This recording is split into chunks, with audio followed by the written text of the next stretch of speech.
Dr. Philip Shapiro has graciously volunteered to open the Three Chimneys Historic Site on Grenada for our tour and provide a first-hand discussion of the site history. The Three Chimneys site, 715 West Grenada Boulevard, and just east of the Grenada Professional Center, is the oldest successful British sugar plantation, sugar mill, and rum distillery in the United States.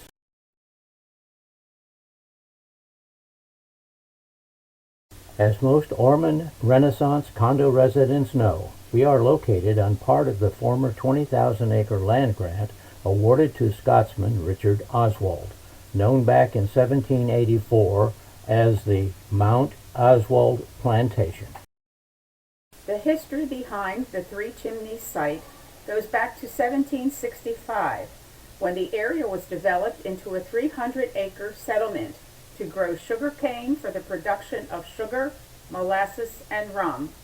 This occurred a year after King George III granted 20,000 acres of land in what is now Ormond Beach to Sir Richard Oswald, a rich Scottish merchant.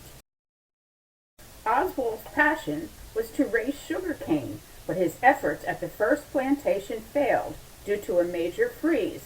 He initially had chosen a variety of sugar cane that was not cold weather tolerant. They changed to cultivation of indigo and rice. Indigo became their largest cash crop. After the American Revolution, the sugar mill was closed. It would be reopened in 1803 by an Englishman named Henry Yonge, but he would close it again after 6 years due to it not being profitable. The site would continue to evolve through the years, at one point even becoming a tourist attraction run by John Anderson's Santa Lucia plantation supervisor and half-brother Billy Fagan, whose house front porch used to rest on the old sugar mill boilers. After the American Revolution, Richard Oswald was the British delegate to the peace negotiation. He worked with Benjamin Franklin, John Jay, and others to draft the British terms of peace for the American colonies. The Treaty of Paris of 1783 established the Mississippi River as the western boundary for the United States. At the end of the war, Britain ceded Florida back to Spain. Oswald's and other British plantations were completely abandoned by the British by late 1785. The Spanish granted land to several English citizens in order to repopulate Florida rapidly. In 1803, Henry Yonge was awarded 850 acres, including the Three Chimneys. On the Mosquito, Halifax River, he worked for 6 years to develop it, but abandoned the area in 1809. The Three Chimneys area again became overgrown and the wooden structures deteriorated rapidly. Spain ceded Florida to the United States in 1821. Florida became a state in 1845. After the Civil War, early settlers to the area saw the three old brick chimneys. Generally, these were ascribed as remains of early Spanish missions. In 1914, Billy Fagan constructed a house on the remains of the sugar boiling facility. He set up a tourist attraction known as Camp Fagan. It included a small museum and a couple of alligators to entertain guests from the Hotel Ormond. It also included a tree stand where visitors could climb up and look east and view the Atlantic Ocean.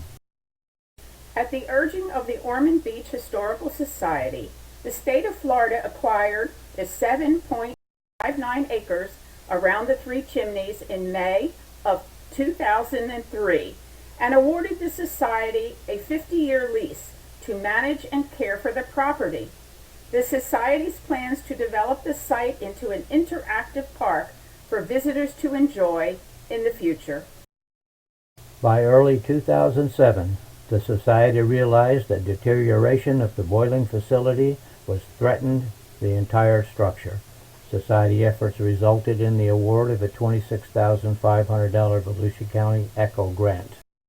The purpose of this grant was the emergency stabilization of the sugar boiling facility, along with sealing the bricks at both the sugar boiling and distillery structures to prevent moisture intrusion. Through the generosity of local businesses and individuals, the required matching funds were raised, and the restoration project was completed in December 2007. Following much work by the Preservation Committee, in September 2010, the 3 chimneys were placed on the National Register of Historic Places. That's it in a nutshell, folks. We certainly enjoyed our visit on April 30, 2022, and will spread the word about the great adventure. Ron and Alice Howell.